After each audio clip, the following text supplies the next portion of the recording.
ఇతరుల నుండి ఎక్స్పెక్టేషన్స్ తగ్గించాలి. That is another point, very very important point. ఎందుకంటే భౌతిక సుఖము అని అంటే అందులో ఒక విషయం ఉంది, ఏంటో తెలుసా? వేరే వాళ్ళు నాకు నచ్చినట్టుగా ప్రవర్తించాలి. అది కూడా ఒక భౌతిక సుఖ ఆశ, సుఖ ఆకాంక్ష. భౌతిక సుఖం అంటే కేవలం సిగరెట్ అదే వస్తుంది మనసులో, కానీ ఇది సూక్ష్మమైన, ఇది అది శారీరకంగా, ఇది మానసికమైన సుఖం అన్నమాట. మానసికమైన సుఖం కూడా ఉంటుంది. ఒక మానసికమైన సుఖం ఏంటంటే నా చుట్టుపక్కల ఉన్న వాళ్ళు నాకు నచ్చినట్టుగా ప్రవర్తించాలి. ఆ, నేను ఇంత చేశాను కదా, నన్ను గుర్తించాలి వాళ్ళు. కొంచెం కొంచెం నేను శ్రీనివాస్ గారు మీరు చేశారు అని ఒక ముక్క చెప్పినా చాలు నాకు అని ఫీలింగ్ వస్తుంది. నా గురించి పొగడకండి, ఒక్క ముక్క చెప్పండి. ఎందుకు ఆ ముక్క కావాలనేది నా ప్రశ్న. అవసరం లేదు మనకు ఆ ముక్క, అన్ని ముక్కలు తీసి పక్కన పెట్టేసేయండి. That's it. అక్కడ మన కోసం కృష్ణుడు ఎదురు చూస్తుంటే మనం ఇక్కడ ముక్కలు ఏరుకుంటున్నామా? Is it not a joke? Right. ఇక్కడ ఎన్ని ముక్కలు ఏరుకున్నా కానీ ఎటువంటి సంతృప్తి మనము ఎవరికి ఇవ్వలేము ఇక్కడ. ఎందుకంటే ఆ వ్యక్తి కూడా సంతృప్తి పడేది కృష్ణుడి ద్వారానే, మనం కూడా సంతృప్తి పడేది కృష్ణుడి ద్వారానే. మిస్సింగ్ లింక్ మనం ఇద్దరం ప్యాచప్ చేసుకోవడం అనేది మూర్ఖత్వం. అంటే నేను నీకు సంతృప్తి కలిగిస్తాను, నువ్వు నాకు సంతృప్తి కలిగి, అది సాధ్యం కాదు. ఆ వ్యక్తి కూడా సంతృప్తి యాక్చువల్ ఎప్పుడు కలుగుతుంది? ఆయన లేకపోతే ఆమె కృష్ణుడితో కనెక్ట్ అయితే. ఈ విషయాన్ని గమనించిన తర్వాత నేను ఈ వ్యక్తిని 100% సంతృప్తి కలిగిస్తాను అనే ఒక భావం కూడా తగ్గిస్తే చాలా మంచిది. ప్రయత్నం చేయాలి, నో డౌట్. రైట్.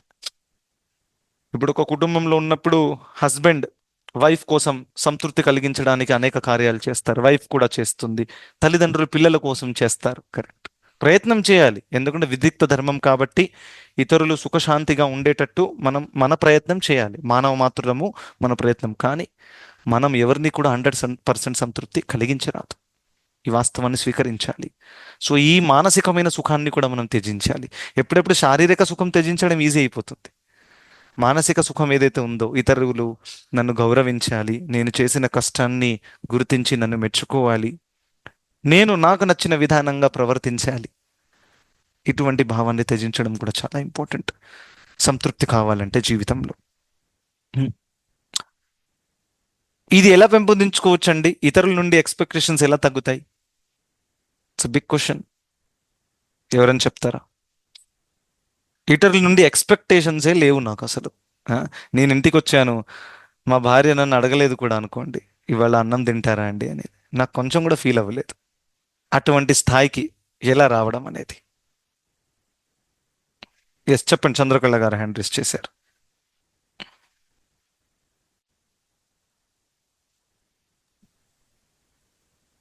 దైవం పట్ల ఆకర్షితమవుతే ఏ ఎక్స్పెక్టేషన్స్ ఉండవు అని ఓకే.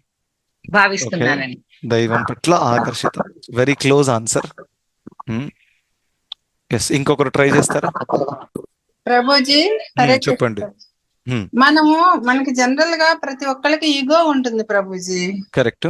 అది తగ్గించుకుంటే ఇంక మనం ఎక్స్పెక్టేషన్ తగ్గించుకున్నట్టు అవుతుంది ప్రభుజీ అనుకుంటున్నా నేను. ఈగో తగ్గించుకుంటే ఎక్స్పెక్టేషన్స్ తగ్గుతాయి. కొంతవరకు తగ్గుతుంది, కానీ ఇది పర్మనెంట్ సొల్యూషన్ కాదు. ఎందుకంటే ఈగో లేని వాళ్ళు కూడా చాలా మంది ఉన్నారు, కానీ వాళ్ళకు కూడా సంతృప్తి లేదు. Hmm? కొంతవరకు హెల్ప్ అవుతుంది, but it's not a permanent solution. So ఇది మనకి భాగవతంలో దీని ఆన్సర్ ఉందన్నమాట. రైట్. ఏంటది? మీకు అందరు తెలుసు ఈ శ్లోకం. సవై పుంసాన్ పరో ధర్మ యథో భక్తిరధోక్షజే అహైతుకి అప్రతిహత యయాత్మ సుప్రసీదతి. ఒక ఆత్మకి ఉన్నతమైనటువంటి సంతృప్తి ఎప్పుడు కలుగుతుంది? ఈ అన్ని ఎక్స్పెక్టేషన్స్ ఎప్పుడు తగ్గిపోతాయి? ఎప్పుడైతే ఆ వ్యక్తి పరధర్మాన్ని పాటిస్తాడో. పరధర్మము అపరాధర్మం రెండు ఉంటాయి. కరెక్ట్. పరధర్మం అంటే మనకి భగవంతుడికి మధ్య ఉన్నటువంటి సంబంధం. ఆ సంబంధంలో ఎంత మనము లీనమవుతామో, ఈ పాయింట్ చాలా కేర్ఫుల్గా గమనించండి. మనం సినిమాలలో చూస్తాం కదా, ఒక అబ్బాయి ఉన్నాడు, కాలేజ్కి వెళ్తాడు, ఒక అమ్మాయి నచ్చింది, ఇక ఎల్లప్పుడూ తన మనసులో అమ్మాయి నడుస్తుంది. ఇంటికి వచ్చాడు, అమ్మతో మాట్లాడట్లేడు, నాన్నతో మాట్లాడట్లేదు, బ్యాగ్ అక్కడ పడేస్తున్నాడు, తిండి లేదు, నిద్ర లేదు. సో ఇంట్లో ఉన్నటువంటి రక్త సంబంధాలు కూడా అది తను కంప్లీట్గా నిర్లక్ష్యం చేస్తున్నాడు. ఎందుకంటే వేరే ఒక సంబంధంలో తనకు ఒక రసము దక్కుతుంది, అక్కడ ఒక రుచి దక్కుతుంది తనకి. ఆ రుచి దక్కినందువల్ల ఈ సంబంధాలన్నీ కూడా తనకి తుచ్చముగా అనిపిస్తున్నాయి. ఒప్పుకుంటారా? తుచ్చంగా అనిపిస్తాయి. ఆ? అదేవిధంగా ఎప్పుడైతే ఒక జీవాత్మకి కృష్ణుడితో మనకి శాశ్వతంగా ఉన్నటువంటి సంబంధాన్ని ఎప్పుడైతే మనం తెలుసుకుంటామో, తెలుసుకొని ఆ సంబంధంలో మునిగిపోయి ఒక ఆనందాన్ని మనం ఎప్పుడైతే ఆస్వాదిస్తామో, 100% ఈ లోకంలో నుండి అన్ని ఎక్స్పెక్టేషన్స్ తగ్గిపోతాయి. ఎందుకంటే అక్కడ తీరుతున్నాయి కదా, కృష్ణుడు తీరుస్తున్నారు కదా, కృష్ణుడు మనకి ఉన్నతమైనటువంటి ఆనందాన్ని ఇస్తున్నారు కదా. ఆ సంబంధంలోనే మనకు ఆనందం ఉంది. ఆ ఆనందం ఎంత ఉందంటే, నా దగ్గర బ్యాగులలో ₹1,00,00,000 పెట్టుకొని కింద చారానా పడితే అది వెతుకుతానా? నేను వెతకను కదా. ₹1,00,00,000 ఉన్నాయి నా దగ్గర, చారాన వెతకను, చిల్లర వెతికే అవసరం లేదు. సో ఆ విధంగా ఉన్నతమైనటువంటి ఆ సంబంధం ఏదైతే ఉందో మనకి, అందులో ఎప్పుడైతే మనము ఆ ఆస్వాదన మనకు దక్కుతుందో, ఆ సంబంధంలో మనం నిమగ్నమైపోయి ఆ, ఒక రకమైనటువంటి ఆనందం మనకు దక్కుతుందో, ఆ వ్యక్తిలో ఒక లక్షణం కనిపిస్తుంది. తనకి ఈ లోకంలో ఎటువంటి ఎక్స్పెక్టేషన్స్ ఎవరితో ఉండవు. చాలా ఉన్నత స్థాయి ఇది కూడా. ఉమ్. చంద్రకళ గారు, మీరు హ్యాండ్ రేస్ చేశారు, చెప్పండి. ఇప్పుడు మీరు పరధర్మము అపరాధర్మము అని చెప్తూ, ఉమ్, పరధర్మము అంటే మనకి భగవంతుడికి ఉన్నటువంటి సంబంధము అని అన్నారు. కరెక్ట్. మరి భగవద్గీతలో ఒక దగ్గర స్వధర్మే నిధనం అని, తర్వాత పరధర్మో భయాపహ అని వస్తుంది కదా. ఎస్. మరి అక్కడ పరధర్మం అంటే వేరే అర్థం వచ్చింది కదా. ఇది టిపికల్ సంస్కృత్. సో సంస్కృతంలో ఒక పదానికి అనేక అర్థాలు ఉంటాయి, సందర్భం బట్టి. తెలుగులో కూడా చెప్పు అనే పదానికి 2 అర్థాలు ఉన్నాయి. చెప్పు అని కూడా వీళ్ళు మనం కాళ్ళ కింద వేసుకునే చెప్పు కూడా. సో అది దాని అర్థం ఏంటి అనేది సందర్భంలో ఎలా యూజ్ చేశారో దాని మీద డిపెండ్ అయి ఉంటుంది. సో పరధర్మము అనేది స్వధర్మం నిధనం శ్రేయో, ఆ శ్లోకంలో పరధర్మం అంటే ఇతరుల ధర్మం గురించి మాట్లాడుతున్నారు అక్కడ. ఆ? ఈ భాగవతంలో సవై పుంసాన్ పరోధర్మంలో ఉన్నతమైన ఆధ్యాత్మిక ధర్మం గురించి మాట్లాడుతున్నారు. Is it okay? సందర్భాన్ని బట్టి మీనింగ్ మారుతుంది. ధన్యవాదాలు. ధన్యవాదాలు.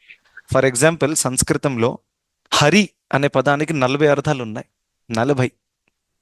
హరి అంటే విష్ణువు కూడా, హరి అంటే సింహము కూడా, హరి అంటే కోతి కూడా. 40 అర్థాలు ఉన్నాయి. ఇప్పుడు లిస్ట్ ఉందన్నమాట. సో ఎలా తెలుస్తుంది? ఇప్పుడు నరహరిలో హరి ఎవరు? నరహరిలో హరి సింహము, విష్ణువు కాదు. సందర్భాన్ని బట్టి. కరెక్ట్. హరినామంలో హరి విష్ణువు. కరెక్ట్. ఆ విధంగా. గుడ్. సో ఈ విధంగా మనం ఆ పరధర్మాన్ని ఎప్పుడైతే మనం పాటిస్తామో, అప్పుడు యయాత్మాసు ప్రసీదతి, ఉన్నతమైన ఆనందము. ఇక్కడ భౌతిక జగత్తులో నా లెక్క ప్రకారం నడుస్తుందా లేదా, గౌరవిస్తున్నారా, నా లెక్క ప్రకారం ప్రవర్తిస్తున్నారా, ఎటువంటిది మనకి ఆకాంక్ష ఉండదు, ఎటువంటి శోకము కూడా ఉండదు. సో సొల్యూషన్ ఏంటంటే, ఈ సమాజంలో అందరూ కూడా ఆనందంగా ఉండాలంటే దాని సొల్యూషన్ ఉంది శాస్త్రాల్లో. భగవద్భక్తి చేయాలి, భగవంతుడితో మనం పోగొట్టుకున్నటువంటి సంబంధాన్ని పునర్స్థాపించాలి హరినామము ద్వారా, ఆ, హరి శ్రవణము, హరి లీల శ్రవణము ద్వారా. ఇది చేస్తే ఎంత సంతృప్తి దక్కుతుందంటే ప్రతి ఒక్క వ్యక్తి లోకంలో ఆనందంగా ఉంటాడు. ఇక ఆనందంగా ఉంటే క్రైమ్ చేస్తారా? ఎవరైనా చంపే అవసరం ఉంటుందా? ఎవరు డబ్బు దోచుకునే అవసరం ఉంటుందా? ఈ రేపులు మర్డర్లు చేసే అవసరం ఉంటుందా? ఉండదు. ఆ సంతృప్తి రావట్లేదు కాబట్టి ఈ వ్యక్తి అనుకుంటాడు, వాడిని మర్డర్ చేసి నేను డబ్బులు తెచ్చుకుంటే బహుశా ఆనందపడతాను, ఇది చేస్తే ఆనందపడతాను. అన్ని అనవసరమైనటువంటి కార్యాలన్నమాట. భౌతిక స్థాయిలో ఎంత చేసినా కానీ it's a big problem. So అందుకనే మనము మనకి భగవంతుడికి మధ్య ఉండే సంబంధాన్ని ఎప్పుడు కూడా ప్రయారిటైజ్ చేసి, ఆ సంబంధంలో ఎలా మనం ఇంకా క్వాలిటీగా ముందుకెళ్ళాలి అనే దాని గురించి ఎప్పుడు మనం చింతిస్తూ ఉండాలి. అందరికీ ఒక చింతన ఉంటుంది కదా మనసులో, ఏదన్నా ఒకటి ఉంటుంది. మన చింతన ఎలా ఉండాలి? ఎలా నేను ఇంకా కృష్ణుడికి దగ్గర అవ్వాలి, ఎలా నేను ఇంకా వైష్ణవుల సేవ చేయాలి, ఎలా నాలో ఇంకా అహంకారం తగ్గాలి, ఎలా నేను నా స్వామిత్వాన్ని త్యజించాలి. ఆ విధంగా ఆలోచిస్తారు భక్తులు కూడా. సో ఇవి కొన్ని విషయాలు. లాస్ట్ కృష్ణుడు చెప్పిన పాయింట్ ఏదైతే ఉందో అది నేను చెప్పి ముగిస్తాను. ఈ తుష్టి అనే పాయింట్ మీద లిటరల్లీ మనం గంటలు గంటలు మాట్లాడుకోవచ్చు, but I want to keep it limited to this session. ఫ్యూచర్లో ఎప్పుడైనా సమయం వస్తే ఇంకా మనం చర్చిద్దాం. సో ఒక విషయం చెప్తాను. శ్రీమద్ భాగవతంలో 10వ స్కందంలో ఈ లీల వస్తుంది. జరాసంధుడు అనే ఒక రాజు ఉంటాడు. తను ఒక రాక్షస రాజు అన్నమాట. రాజులలో కూడా దైవి అసుర ఇద్దరు రకాల రాక్షసులు ఉంటారు, రైట్? సో ఈయన ఏం చేశాడంటే, ఒక 1000 మంది రాజులను, వేరే రాజులు, ఆ, వేరే ప్రాంతంలో ఉండే రాజులను అందరినీ కూడా బందీ చేశాడు అనమాట. ఒక పెద్ద గుహలో పెట్టేశాడు. పెట్టేసి వాళ్ళకి తిండి లేదు, నీళ్లు లేవు, ఏమీ లేవు. అలా పెట్టేసి అందులో చనిపోండని అలా పెట్టేశాడు అనమాట. అప్పుడు కృష్ణుడు ద్వారకాలో రాజు. సో ఒక వ్యక్తి ఆ బందీ చేసిన దాంట్లో నుంచి ఒక వ్యక్తి ఎలాగో ఎస్కేప్ అయిపోయి ఆ ఇన్ఫర్మేషన్ కృష్ణుడికి చేరింది. కృష్ణుడి దగ్గరకు వచ్చి చెప్పారు, ఈ విధంగా ఆ, రాజులని బంధించారు. వాళ్ళంతా మంచిగా ధార్మికంగా ఉండే రాజులు అనమాట. సో అప్పుడు కృష్ణుడికి తెలిసిన తర్వాత కృష్ణుడు వెళ్ళారు. కృష్ణుడు వెళ్ళి ఆ రాజులందరినీ అక్కడి నుంచి విడిపించారు. ఓకే. విడిపించిన తర్వాత ఆ రాజులు మొత్తం బక్క చిక్కిపోయి ఎండిపోయారు. మొహం అంతా నల్లగా అయిపోయింది. మొత్తం ఎముకలు కనిపిస్తున్నాయి. ఆ, అయితే వాళ్ళు ఏమంటున్నారంటే, యాక్చువల్గా మీ దర్శనం మాకు దక్కిన తర్వాత మాకు శారీరకంగా ఏదైతే అసౌకర్యం కలిగిందో ఇంతసేపు, ఇన్ని నాళ్ళు, అది ఒక్క క్షణంలో పోయింది కృష్ణ అని వాళ్ళు వాళ్ళ ప్రార్థనలు చెప్తున్నారు. ఆ, కృష్ణాయ వాసుదేవాయ హరయే పరమాత్మనే ప్రణత క్లేశ వినాశాయ గోవిందాయ నమో నమః అని వాళ్ళు చెప్తున్నారు. అయితే ఆ విధంగా మాకు ఆ, చాలా ఆనందంగా ఉంది. మేము ఈ పరిస్థితులు ఉన్నప్పటికీ మిమ్మల్ని చూసి మాకు కన్నుల పండుగలాగా ఉంది అని వాళ్ళు ప్రార్థనలు అర్పిస్తున్నారు, రైట్? ఇంకొక రకంగా చూస్తే వాళ్ళు ఏమంటున్నారు, ఈ రాజులు మళ్ళీ చెప్తున్నారు, ఒక రకంగా ఇలా మాకు ఏదైతే జరిగిందో అది మీ కృప వల్ల జరిగిందని నాకు అనిపిస్తుంది.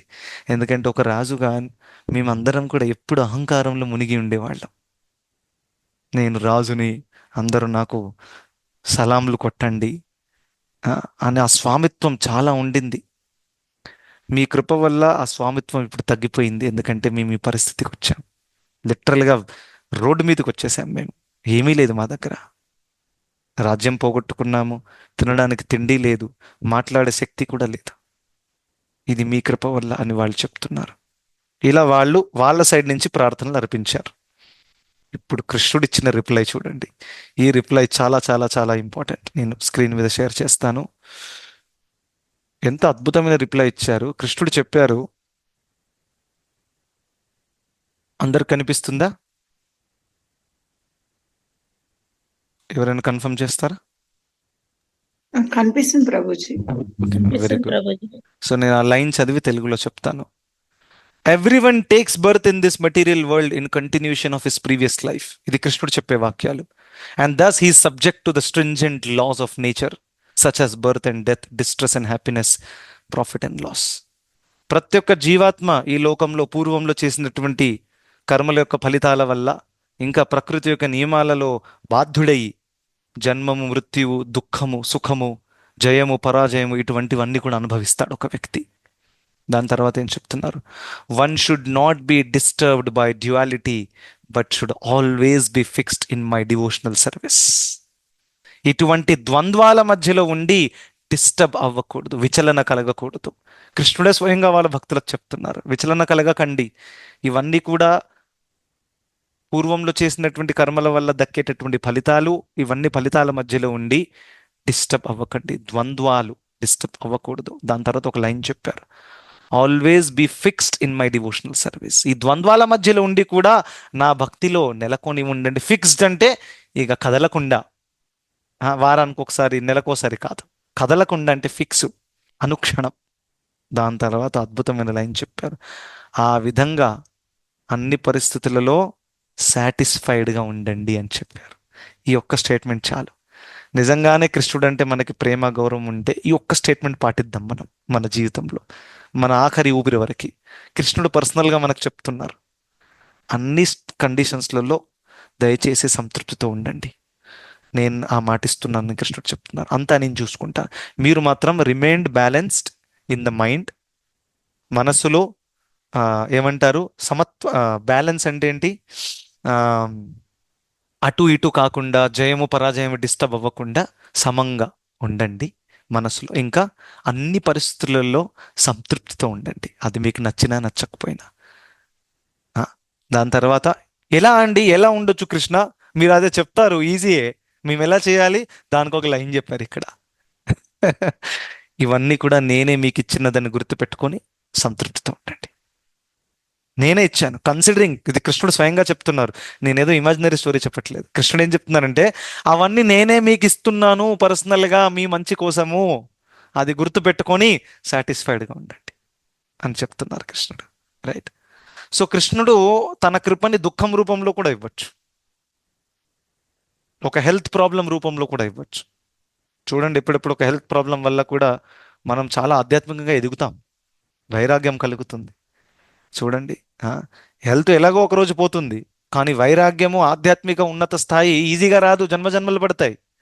సో ఆ రకంగా చూస్తే ఆ హెల్త్ ప్రాబ్లం చాలా మేలు చేసింది. Isn't it?